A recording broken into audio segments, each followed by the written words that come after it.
Hey friends, welcome to another video. Today we're painting a hamburger.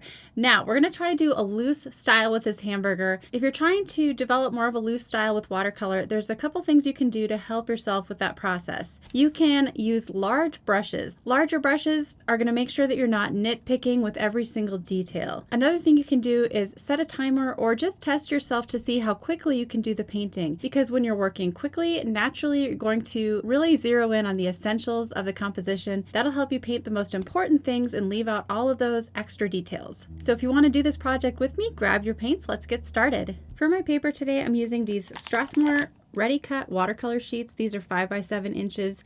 They're super affordable, cold pressed cotton paper. So I really do love this paper and I use it a lot. I just have a loose sheet right here in front of me with my watercolor paints, a water jar, and a couple of larger brushes. This is a Princeton Snap size 12 round brush, and it's really nice and springy. I love it for quick paintings like this. And this is the Princeton Neptune 1/2 inch flat brush. These are both synthetic bristles. Now, many of you might feel more comfortable starting out with a pencil sketch. So if that's your style, go ahead and do a sketch of the burger first before jumping in. But I'm actually gonna start with just paint. And you can actually draw with paint as long as you use really light tinted washes to kind of guide your painting decisions.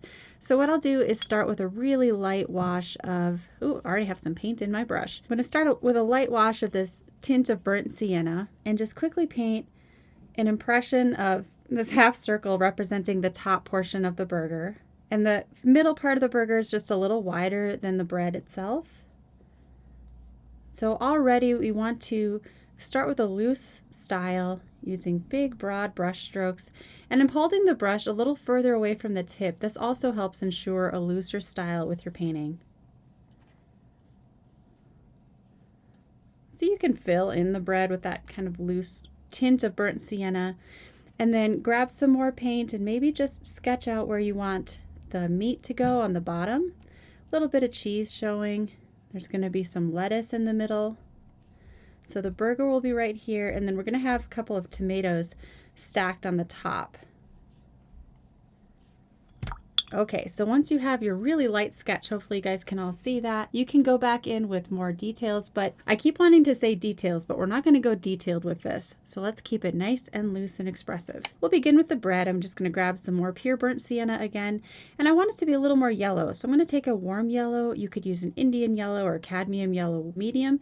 This is Gamboge Nova by Holbein, and I swirl it around on the palette just to test out how bright it is. And then I'm just going to go in and begin to darken up the bun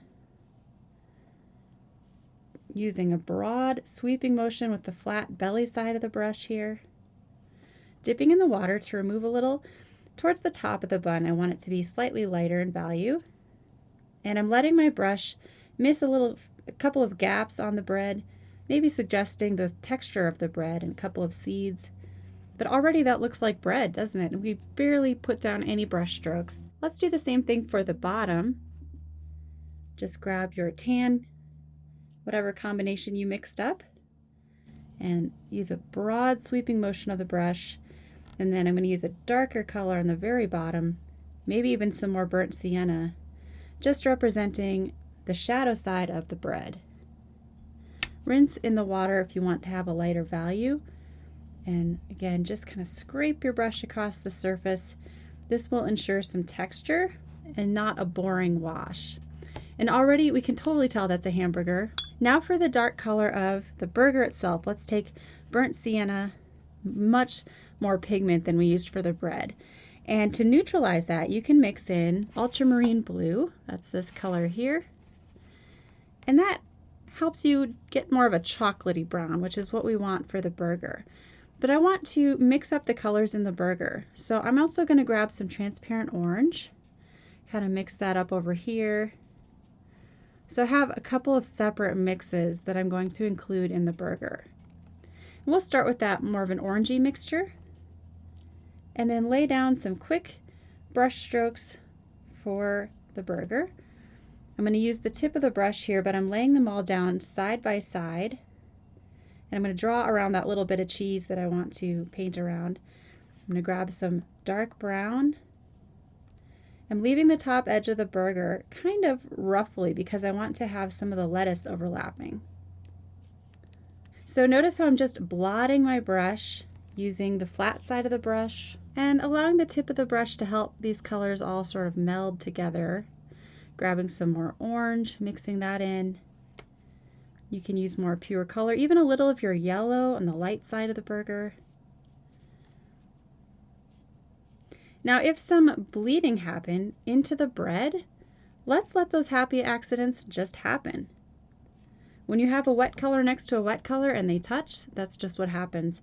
But if you leave it alone and don't overwork it, that's going to help it look like a loose watercolor, which is what we want. Rinsing out all of that brown, we're going to go to the next color. So now I'm going to take just a tint of my yellow. This is Hansa Yellow Light. And I'm going to paint that across the top of the cheese, just barely touching it with some of that yellow.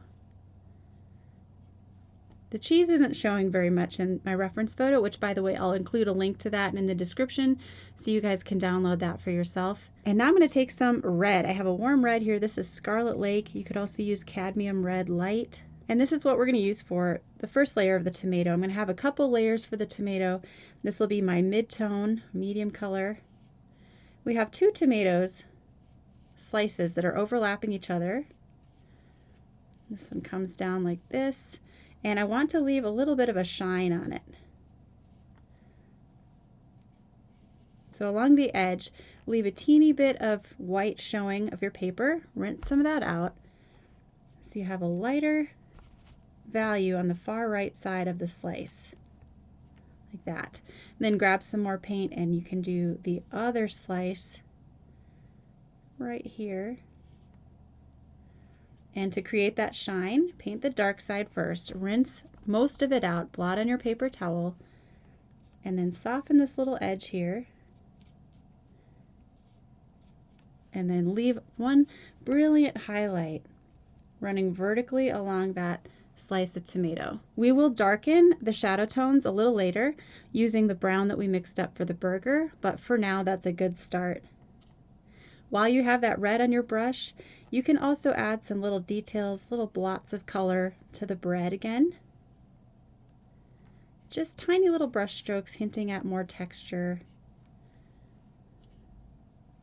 Could add a few more pops of yellow to the bread itself. Remember that with watercolor, it all sort of dries lighter, so you may need to add more layers to darken everything up.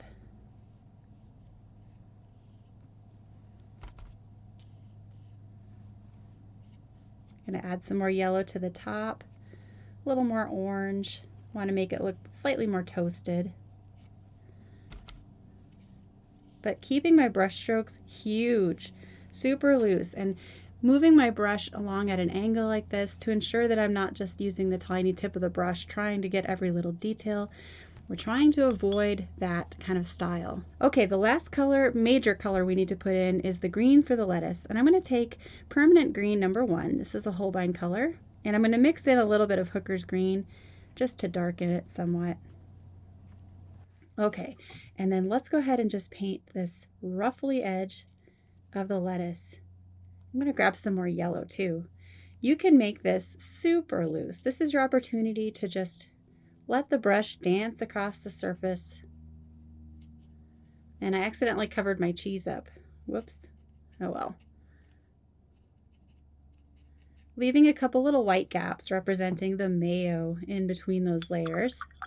Rinsing that out. And then if the red is dry, you can go back in and add your shadow tones. So I'm going to take this brown, mix it with the red, and just draw a quick shadow tone, separating the 2 slices of tomatoes from each other with the shadow. And adding a shadow on the underside of this one. All right, if you want to add some more dark tones inside of the lettuce, you can let it dry, or you can let this be wet on wet, so dropping it in on the wet surface. I'm adding some more pure Hooker's green, which is much darker. And this is serving as shadows in between that ruffly lettuce, helping it appear more three-dimensional without overdoing it. No excessive details here. All right, so if you want, I'm really happy with this already, you can take a little bit of ultramarine and just add a slight shadow tone for the surface of the table underneath the burger. Just a broad sweeping brush stroke. And you know what? I didn't even use my 1/2-inch flat brush at all. We just stuck with our size 12 Princeton brush, and I think that looks great. So there is our finished loose burger. I hope you guys enjoyed painting along with me today. I had a lot of fun with this one. It was a great exercise in relinquishing some control, using a big brush and just playing with broad brush strokes to create a great, quick impression of an object. Thanks again for watching today. Check out these other videos about painting loosely in watercolor, and I'll see you over there.